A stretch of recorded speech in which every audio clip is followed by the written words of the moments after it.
how are you? Before we even begin, like, how are you? How are things going?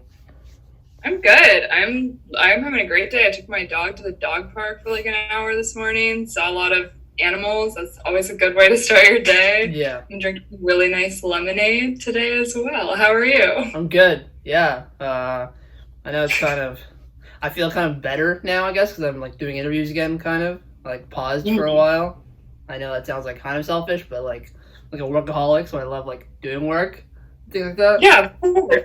Yeah. Oh my god, no, that doesn't sound selfish at all. You want to do the thing that you love to do. That's Right? obvious. Yeah, I don't know. I feel like a lot like lighter doing interviews right now. Yeah. Yeah. Yeah, of course. It's like it's not natural to be so cut off from everyone else. And if that's what you like to do, of course that would feel good. Yeah, for sure. But yeah, just even more so, just before we begin, like with COVID and things like that, like how has it been for you with quarantine, like for these past couple of months? It's definitely been like an interesting time. I found that I don't write music as much because I'm never really alone. And I like to be like completely alone when I write, unless I'm obviously like working on something with my band. But like, I'm excited. I just want it to end. Honestly, like, I don't. I want people to be well. It's a really weird time. Like, Yeah. I don't mind being home, and like, I honestly don't mind not being that social, frankly. But like, for like music especially, there's not a lot of opportunity for people when there's a pandemic, and I think that musicians really need to be able to do the thing that they do best, which is like play shows. Hopefully, that's the thing they do best. Yeah, I remember I was telling my friend who films the show with me, like in our in-person interviews, and I said, if Coachella gets canceled, I don't think there's gonna be shows for the like. I think that's like huge. So yeah, it's been weird. We've never really lived in a time where concerts, you can't do concerts. That's just the weirdest thing ever. It's just crazy that we never thought twice about being in like an amphitheater with a bunch of people, or even just walking past someone on the sidewalk. Like, it's not something that was ever thought of as like necessarily a danger from the public health perspective, besides like germophobia, but that's another thing. Yeah. So it's so weird to think like, when are people going to be comfortable to do that? I feel like a vaccine will need to have been developed before this sort of moves into the peripheral view. Yeah, because concerts are so freeing. You can be mosh pitting. You can be, there's such enjoyment. And now it's kind of like, ugh. But yeah, to begin, I just wanted to introduce myself. My name is Jibril Osman. Started a platform called Studio One, where I'm able to interview artists that I want to interview, like yourself, international acts, national acts, and local acts in Toronto, where I'm from. It's really great to have you on. I know we were meant to do it a lot earlier, so I'm really happy that we've managed to get it going. Before we begin, can you briefly just introduce yourself, and then we'll just get started? Yeah, so I'm a Grizzly Coast, I guess. Like, it was not the name on my birth certificate, but my name is Alannah, but I have a music project called Grizzly Coast. And I play, excuse me, that's a great start, but I play rock music, and we're based in Toronto, so just like yourself. And I started as like a solo, acoustic artist, but I really felt like I didn't do anything meaningful there. Like, I felt a big drive to play songs that make people happy and like that could be fun to play on stage, and I wanted a band. And so Grizzly Coast is releasing like my first, I guess, full band EP in 2 days on Friday. Yeah, it's exciting. So talk to me about it. Was like I read like in the short pieces that I've seen online about you, you went to Vancouver Island a lot of times in your early years. Talk to me about it. Was like I'm not sure that's where you grew up, but I know you visited there. Talk to me about it. Was like growing up in general, and when you started like going into music. Did you play like the piano and guitar, and that's how you kind of veered towards it, or were there artists that you were listening to where you're like, oh, I really like this? Like, what's kind of your foray into music? It's a good question. Growing up was an interesting time. I moved every 2 years when I was a kid, so like I don't know. It definitely created like a resourcefulness, because like when you're a kid and you have to make new friends every few years, you really gotta like learn how to almost like win people over. And I feel like when I started playing music, I think I started singing lessons when I lived near Ottawa for a bit, and I would go to this woman's house and we would sing like Part of Your World and stuff. And like she would give you candy if you practiced. So I would be like, I'd practice all the time just to like get the candy. And then my mom also had me in piano lessons, which I hated. I hated piano lessons. I don't really like strict environments in which you're supposed to produce an outcome by a certain period. Yeah. I like a lot more freedom. So like piano lessons were kind of like that. And when I was 10, my parents were so nice and gave me a guitar, an acoustic guitar, like a Yamaha, for my birthday. And then I really wanted to like write songs. I think I had already maybe written some songs. Like I've always been singing, but like write songs with my guitar and learn it. So I took guitar lessons for a few years, and was like writing songs in my bedroom. That like it's so interesting because like when you write songs as a kid, you don't know like the depth of feeling that will come later in life. So I feel like so many of the songs I wrote as a kid were like make believe almost. Like if I wrote about a guy, like it was not about a guy that I knew. It was like an idea of like what romance was, or like if I wrote like these really depressing songs, I don't even know what's going on in my head. Like I don't know. I wrote crazy songs. A lot of them were like Beatles ripoffs. So that's how I kind of got it. When it comes to songwriting, because I know I read that it's something that you focus a lot on. Do you have scraps of when you wrote as a kid? Do you like compare the two? Because you said like you don't know where your head was at. Like when it comes to songwriting, how important it is for you, I guess. When like do I have copies of songs I wrote as a kid? Yeah, because I know you said like it doesn't. It's like I remember them all because like you don't really forget a song, right? At least I don't. Like if I know a song, you know the song for life, but you can't remember like someone's name you met 2 minutes ago, but you like know the lyrics to Dynamite by Tayo Cruz or something that you heard on the radio as a kid, you know? Like but I have some of them written down, and they're pretty like one of them literally I like ripped off a song from the Arthur movie. Like I just like changed the words a bit, and it was like I feel like I saw that on Arthur. Yeah, I have some. Yeah, and interesting too, the story behind how you figured out the Grizzly Coast name. It's actually a story of My Chemical Romance.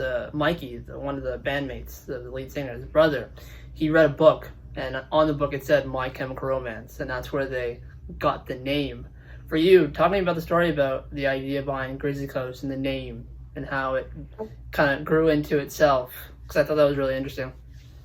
Oh, cool. Yeah. I honestly thought for a second that you like had some fact about me that my name was inspired by MCR. No, I was like, where did you read this? I was like, I'm not adjacent to them whatsoever. The Nardwar. Yeah. I was going to Nardwar you. Oh, of course. Yeah, so basically, Grizzly Coast, the name came from this band I used to listen to when I lived out west, or like I would go visit there after I had lived there. There's a band in the Cowichan Valley. They were called No Don't Stop.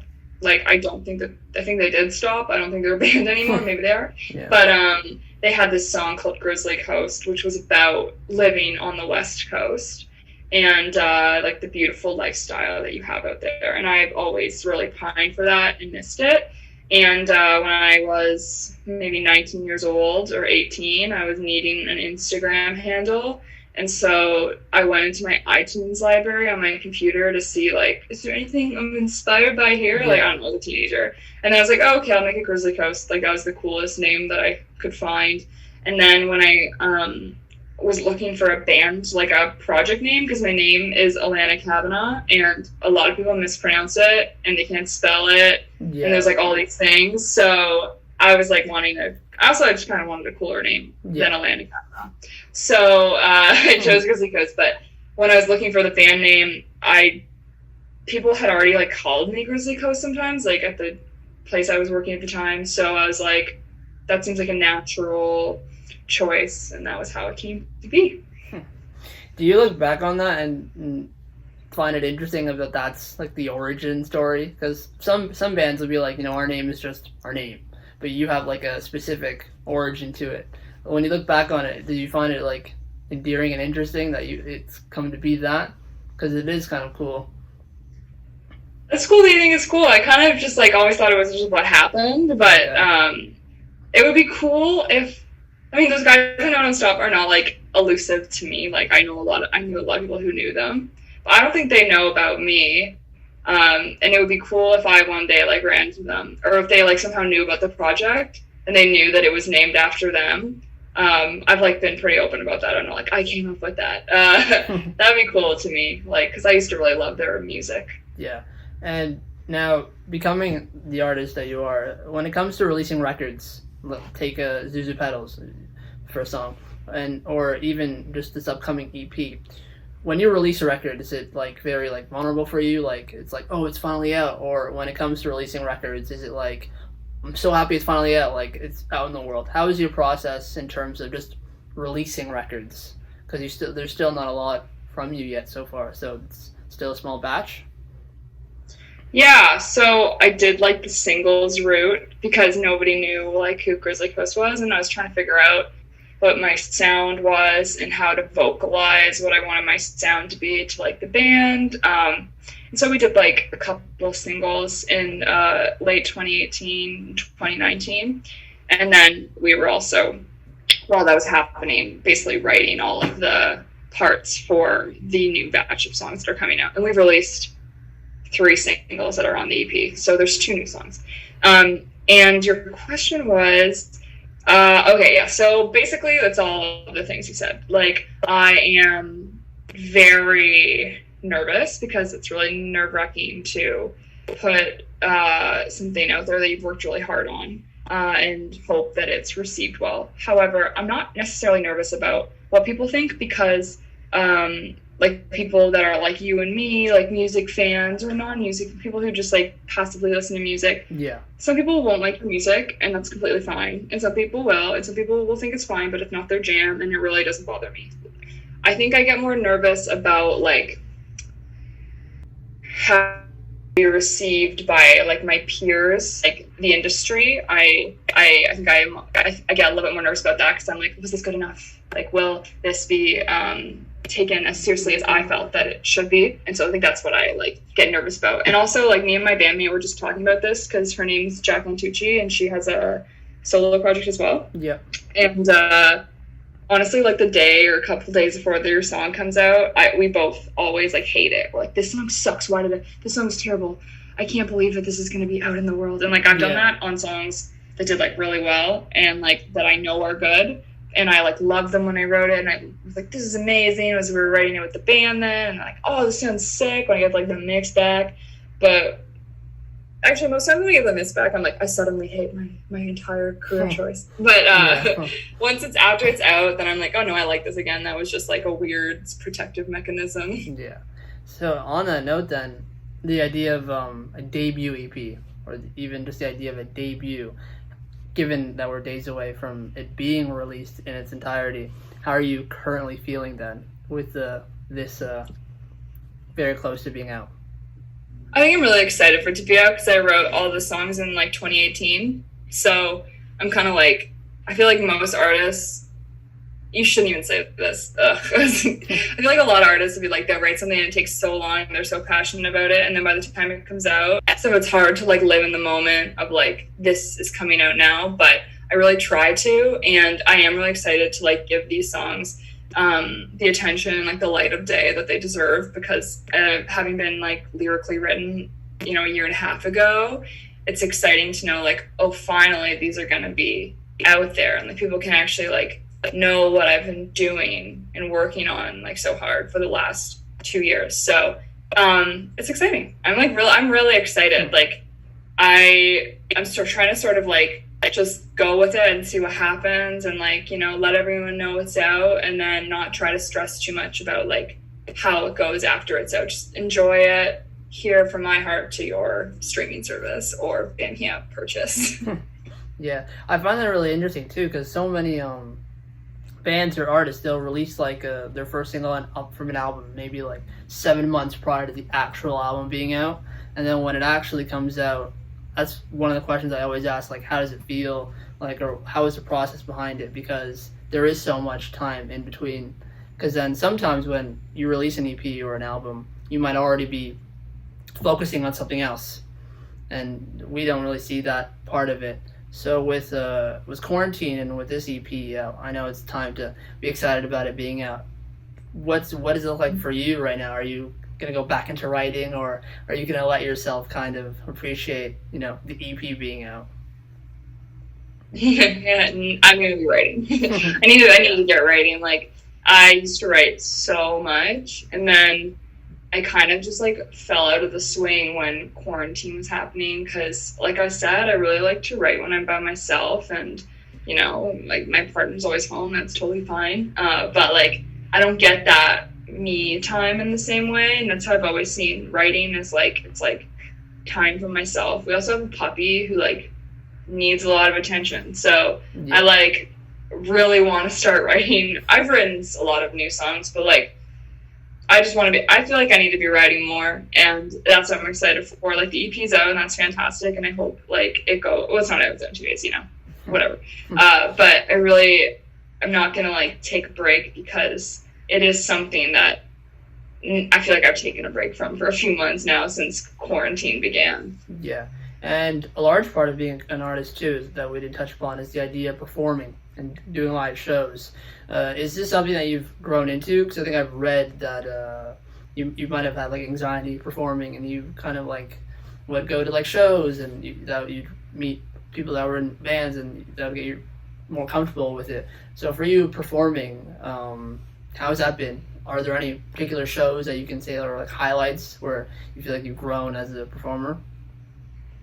Yeah, definitely. My arc of like being nervous at shows has obviously been like, has changed over time. Like, when I was playing solo acoustic like 3 years ago, 3 years ago, I was like a lot more nervous, because it was a new thing, and like I developed a bit of a like almost phobia and of performing, because I was just, it was just very overwhelming for me. It was like physically, like it made me feel sick. But I worked on that like pretty well. It's not an issue anymore. But before every show, I obviously always feel nervous. I just like if I have like a nervous thought, I just try to ignore it, And performing has also evolved a lot, just in the sense of like playing folk music. It's a different kind of performance, and I don't play that anymore. We play like indie rock music. It's pretty like fast and fun, and performing is like truly one of the best feelings on earth. I actually remember the first time I played a show with my full band, or the second time, I guess. The first one was I was more nervous. The second time, like, I was on stage being like, oh, I'm actually enjoying this. Like, I'm actually having fun. Yeah. Because before, it was such a nerve-wracking experience. I just wanted it to be over.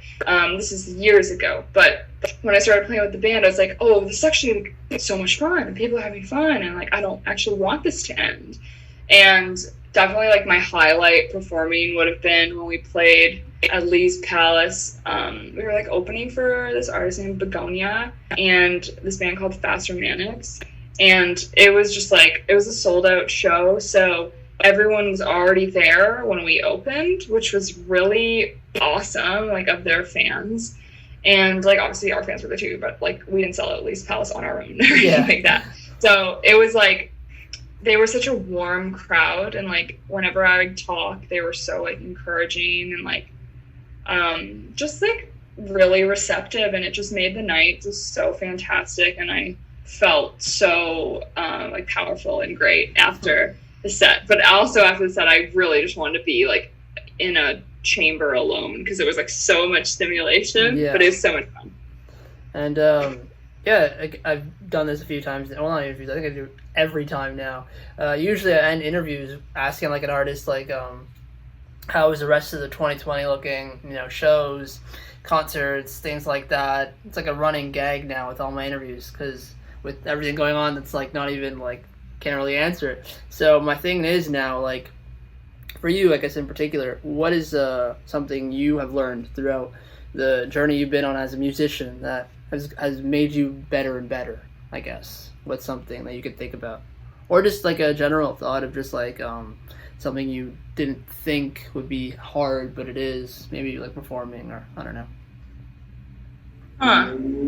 That's a really good question. I feel like I need to think about it. Like, so, what was your first question when you changed it? It was like, over the course of your career so far, what's something that you've learned that you might not have thought about earlier in your career?